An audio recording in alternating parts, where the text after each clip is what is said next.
வர வர உனக்கு தெரியாம இந்த வீட்ல நிறைய விஷயங்கள் நடக்குது. ஆனா அதை ஏன் நீ எதுவுமே கண்டுக்க மாட்டேங்கிற? ஏய், புலம்பாம சொல்ல வந்ததை நேரடியா சொல்லு. என்ன விஷயம்? அந்த கிழவிய ஏட்டு கொலை விஷயமா போலீஸ் ஸ்டேஷனுக்கு கூட்டிட்டு போனாங்கல்ல? ஆமா. அதுக்குள்ள அந்த கிழவிய உன் டிரைவர் மாப்பிள்ள வெளியில கொண்டு வந்துட்டான்.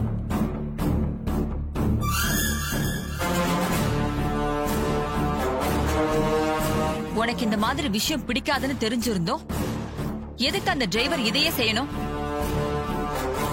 அவனுக்கும் அந்த கிழவிக்கும் என்ன உறவு இருக்கு?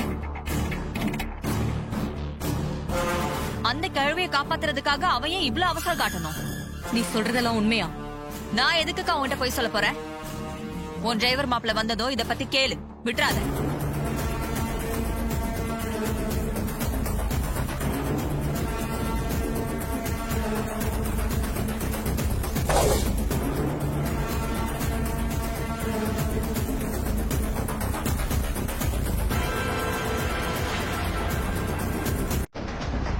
மாப்பிள்ள, நீங்க அந்த கிழவிய ஜாமீன்ல எடுத்ததா சந்திரா சொல்றா, உண்மையா?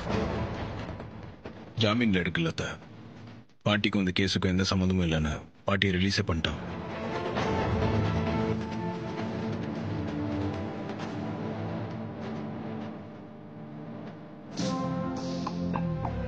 என்ன சொல்றீங்க? ரிலீஸ் பண்ணிட்டாங்களா? அப்ப அந்த ஏட்டு விஷயத்துல யார்தான் குற்றவாளி? அது ஏட்டுக்கு வச்ச குறி இல்லத்த. பின்ன யாருக்கு வச்ச குறி? ரேவதிக்கு வச்ச குறி.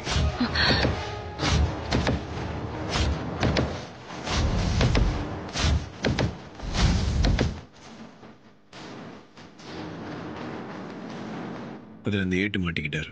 என்ன மாப்பிள்ள சொல்றீங்க? ரேவதியை சுட பார்த்தாங்களா? யார் அது?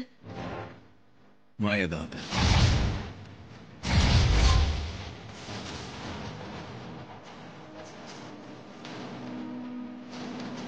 அவளா? அவ இதுக்கு அங்க வந்தா?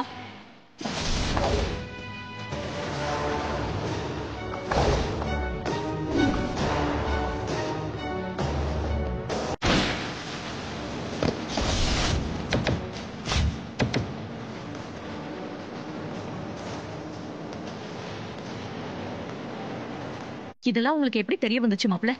அத்த, மண்டபத்துல இருந்த சிசிடிவி ஃபுட்டேஜ பார்த்தா தெரிஞ்சுக்கிட்டோம். அது மட்டும் இல்ல, அந்த மாயாட்ட பேசுறப்போ ரேவதி சுடதான் மண்டபத்துக்கு வந்து அவ வாயால சொன்னதை நாங்க வீடியோல ரெக்கார்ட் பண்ணிட்டோம்.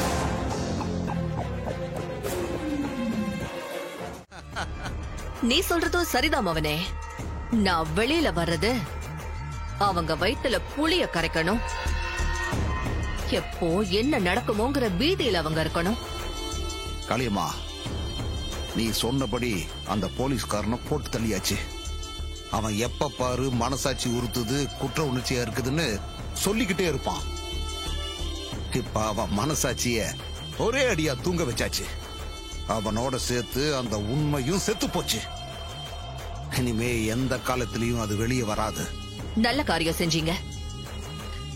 அந்த ராஜா சேதுபதியோட குடும்பமும் சாமுண்டீஸ்வரியோட குடும்பமும் என்னைக்கும் ஒண்ணு சேரக்கூடாது. இருக்கிற பகைய ஊதி பெருசாக்கணுமே ஒழிய அத குறைய விடக்கூடாது. சித்தி, நீங்க வெளியே வந்ததே எங்களுக்கு அப்படியே யானை பலம் வந்த மாதிரி இருக்கு. இனிமே நம்ம ஆட்டத்தை ஆரம்பிக்கணும் சித்தி.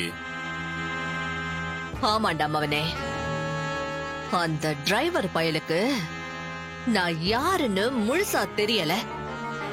அதான் என்ன உள்ள தூக்கி வச்சிட்டோமேங்கிற மெதப்புல இருக்கான். அவனுக்கு நான் யாருன்னு காட்டணும்.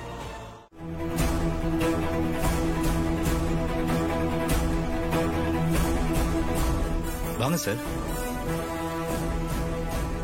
என்ன சார், குற்றவாளி கண்டுபிடிச்சு போலீஸ்ல ஒப்படைச்சிட்டீங்களா?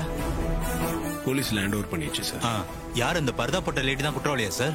ஆமா சார், அவங்க தான். சார், நீங்க கொடுத்த சிசிடிவி ஃபுட்டேஜ் தான் அவளை பிடிக்க ரொம்ப யூஸ்ஃபுல்லா இருந்துச்சு சார். தேங்க்யூ. சார், இன்னொரு விஷயம் கேட்கணும் உங்ககிட்ட. என்ன விஷயம் சொல்லுங்க சார். நாங்க மண்டபத்தை காலி பண்ணி போனதுக்கு அப்புறம் நீங்க எப்படியும் கிளீன் பண்ணிருப்பீங்க. அப்போ உங்க செல்போன் எதுனா கிடைச்சதா? செல்போனா? அப்படி எதுவும் கிடைக்கலையா சார்? சார், கொஞ்சம் நல்லா ஞாபகப்படுத்தி பாருங்க சார். அது எங்களுக்கு அவசியம் தேவைப்படுது சார். இல்ல சார், செல்போன்லாம் எதுவும் கிடைக்கல சார். மண்டபத்தை கிளீன் பண்ண ஸ்டாஃப்ஸ் யாராவது இருப்பாங்களா? அவங்ககிட்ட கேட்டு பார்க்கலாமே. சார் அவங்க யாரும் இப்ப இல்ல சார். அதோட அவங்க எடுத்திருந்தா கண்டிப்பா என்கிட்ட கொடுத்துட்டு தான் போயிருப்பாங்க. நானும் உங்களுக்கு இன்ஃபார்ம் பண்ணிருப்பேன். சரிங்க சார், இன்னொரு உதவி பண்ண முடியுமா? சொல்லுங்க சார். அந்த சிசிடிவி ஃபுட்டேஜஸ் திரும்ப காட்ட முடியுமா? அந்த செல்போன் விஷயத்தை நான் அதுல கவனிக்கல. நீங்க திரும்ப காட்டினீங்கன்னா ரொம்ப ஹெல்ப்ஃபுல்லா இருக்கும். வாங்க சார் பார்க்கலாம்.